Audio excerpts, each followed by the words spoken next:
Of the present motion. Facts.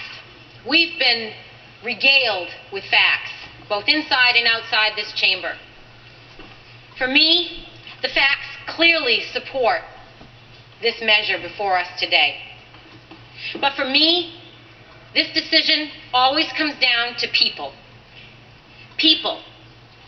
70,000 is a number, but those are people to us.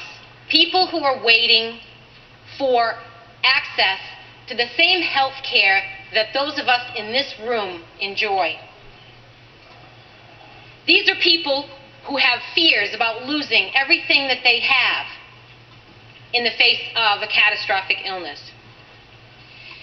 I would just like to share with this body the story of a woman who wrote to me, along with the hundreds and hundreds of others who have written to me, and I'm sure to all of you in this body, to beg us to support this measure, to accept the federal funds. One woman said, "It makes as much sense to reject these funds as it would for Texas to reject a new military base because defense spending is so high." But I want to share with you the story that Christy from Gardiner wrote to me. She writes, and she has given me permission to share this. "I grew up in Presque Isle. I graduated from high school there in 1991, and we never had insurance. My dad raised my brother and me as a single dad after my mother left him and us.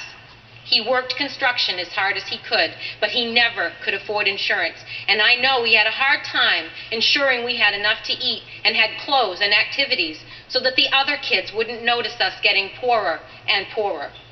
When I was 16, I asked for a dental cleaning for Christmas, and he gave it to me in a little red card with a Scotty dog on the front.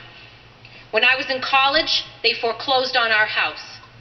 I broke my arm walking to Governor's Restaurant on an icy sidewalk with my friends, and my dad asked me to wait a little and make sure I needed to go to the hospital.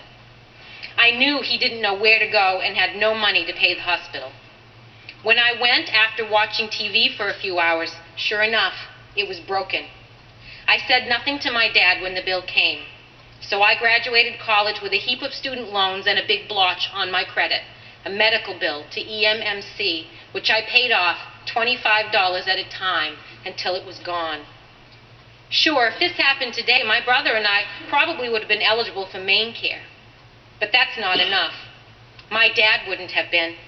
He is a perfect example of the kind of person who would benefit from Medicaid expansion. My dad didn't do anything wrong. He did the right thing and dropped out of college and moved home to marry my mother when I came along. He worked 2 jobs, and construction was lucrative until they closed the base and everyone started moving away. Then my dad went through layoff after layoff, working 15 hours a day, paving in the summers, and not at all in the winters. He did the right thing when my mom left and did his best to raise us. He spent hours making sure my brother was the Pinewood Derby champion. When a trench caved in on his coworker, my dad dug him out with his bare hands and gave him CPR until the first responders told him to give up. My dad is a decent guy who got caught up in problems not his own. Declining wages, huge increases in the cost of health insurance, and all the other problems that beset the country he and I love. I try to be thick-skinned and professional, but when I hear politicians sneering at able-bodied young men who would sit around and benefit from, quote, medical welfare, I feel like crying. My brother is a cancer researcher now. After I stayed home with my kids for a few years, I went back to school and got my graduate degree from the Muskie School of Public Service because I thought there needed to be more people from my background in public service. People like my dad will not usually be testifying or lobbying or advocating for themselves. They will be silent, just trying to keep food on the table while legislators make up their minds. I want to thank you personally for supporting this initiative in the past. I wish everyone understood how much it means to people to have health care. I ask you to think about people like Christy and her family when you vote today. That's who I'll be thinking of when I push my green button today. Thank you, Mr. Speaker.